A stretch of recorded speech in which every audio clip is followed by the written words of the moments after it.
बार बार Kangra bank के ऊपर राजेंद्र राणा जी आरोप लगा रहे हैं, चाहे वो कांग्रेस में थे तब भी, जब बाहर चले गए तब भी। उनको पता नहीं कांगड़ा बैंक के हम चेयरमैन बने क्यों जलन हुई, लेकिन जो रातों रात 1 महीने के अंदर कांग्रेस के वक्त आपदा प्रबंधन बोर्ड के जो चेयरमैन बने, हमने तो कभी जलन नहीं की उससे। 1 महीने की कांग्रेस की ज्वाइनिंग थी और हमने कभी नहीं बोला कि मित्रों को दिया कि दुश्मनों को दिया। इसको अब हम दुश्मन याद रखते हैं कि मित्र आते हैं। जब इसको टिकट मिला तब हमने इसका काम किया और ऐसा भी काम किया है कि दोनों पति पत्नी आगे टिकट लेके, और हमने उसमें भी काम किया। जब नहीं जीता तो कहते हैं हमने आपका विरोध कर दिया। और मुझे इस बात की हैरानी होती है कि तथ्यों को बिना जानने के लिए मुख्यमंत्री के ऊपर इस तरह का आरोप लगाना कि उनके अपने मित्र पाले हुए हैं पैसों के लिए या पाले हैं इसके लिए। वो यही आदमी है जिन्होंने हिंदू में हमीरपुर की राजनीति दूषित की है। उसका मेन सरगना जो है राजेंद्र सिंह राणा है। जब वो राजनीति में आए तो पैसे, धन, बल, महिला मंडल को दरिया, क्लास, इससे पहले हमीरपुर में ऐसी राजनीति नहीं होती थी। राजनीति होती थी लोगों की इतनी लिए कि घरों से निकलने हुए सड़क में नाच करना शुरू कर दिए और नौजवानों को उस्काने के लिए उल्टे सीधे दिए और अपनी राजनीति चमकाने के लिए बल्ले बल्ले हो गई। लेकिन साल के बाद दोबारा उतरे तो लोगों ने उनको रास्ता दिखा दिया बाहर का, ये मत बोले और मत किसी के ऊपर जैसे झूठे इल्जाम लगाए। जहां तक केंद्रीय कांगड़ा बैंक की जो बात कर रहे हैं कि जी किसी का लोन माफ हो गया, लोन मैं नहीं माफ किया। हमें आरबीआई से, मेरे से पहले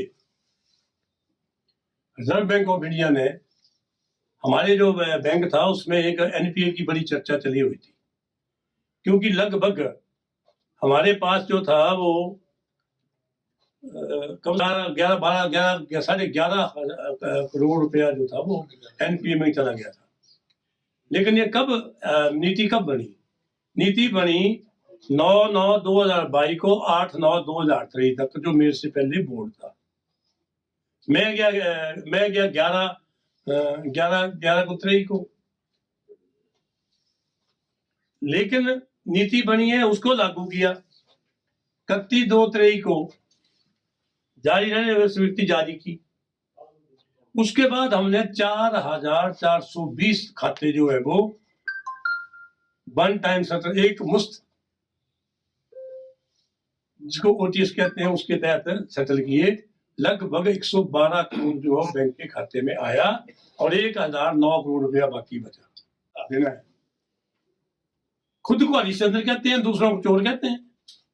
और पूरा जीवन इनका जो है वो पूरा जीवन हमीरपुर का जो राजनीतिक जो एक ये थी उसको खत्म करके आज पैसे और नशे का जो है चुनावों में दौर चल पड़ा।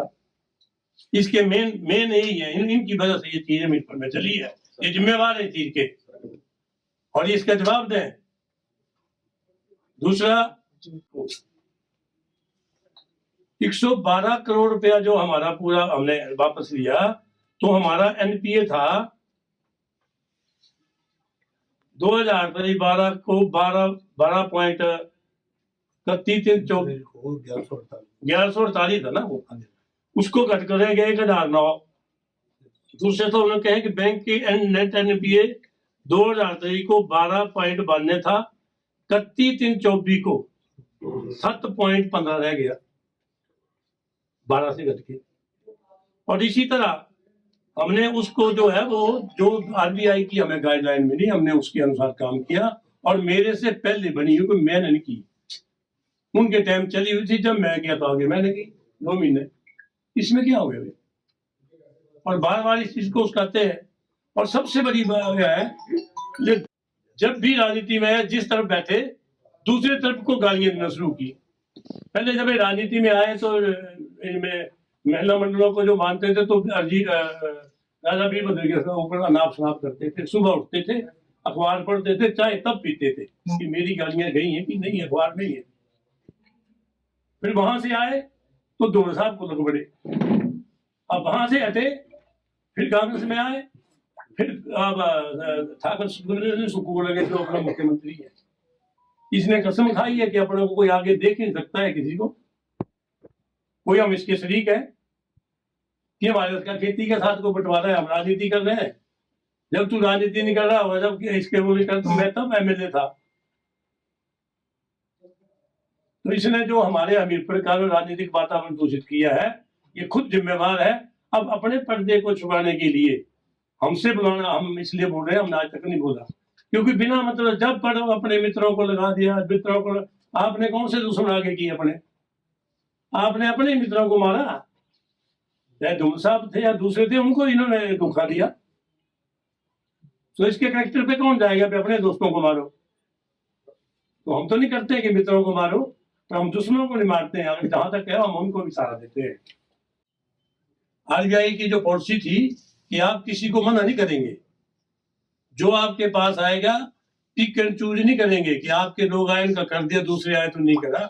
जो आपके पास आएगा उसका आपने ओटीएस करना ही करना है। हमने बैंक में जिन लोगों ने हमारे से किया, जिनके भी केस भी लगे हुए थे, तो बैंक ने भी तो हमें, कोर्ट ने भी हमें पैसे ही दिलाने थे वापस। अगर हमारी सेटलमेंट हो गई बाहर अकॉर्डिंग टू आरबीआई के गाइडलाइन के ऊपर, तो उसमें क्या फर्क पड़ता है? हमने तो अपना मूल तो नहीं वापस किया, वो तो पूरे का पूरा वापस लिया हमने। और इसको बार बार उठा रहे थे और इसके लिए एक बहुत बड़ी एक पोस्ट भी निकाल दी कि हमने पैसे खाए। जब मैंने लोन ही नहीं दिया, न मैंने उसकी सेटलमेंट ही नहीं की, तो पैसे का किसने देने मुझे? भैया किसी और को देता है कोई ऐसे? तो इस तरह के झूठे गुमराह कर रहे हैं और बिना मतलब से इन्होंने हमीरपुर की जो राजनीति है उसको इतना दूषित कर दिया कि ये इन आदमियों ने जानबूझ के कुछ पैसों के चक्कर में मुख्यमंत्री की कुर्सी को हटाने के चक्कर में पड़ गए। मुफ्त में पड़े थे, पैसे लेके पड़े थे लोग, पैसे लिए हुए इन्होंने, वो बात बताया हमें कि कितने लिए। हमसे जुड़े रहने के लिए हमारे YouTube चैनल को सब्सक्राइब करें और नई वीडियो की नोटिफिकेशन के लिए बेल आइकॉन को दबाएं। अगर आप ये वीडियो Facebook पर देख रहे हैं तो लाइक जरूर करें और ज्यादा से ज्यादा शेयर करें। इसी तरह के और भी अपडेट्स के लिए फॉलो करें हमारा Instagram पेज himachal.kesri।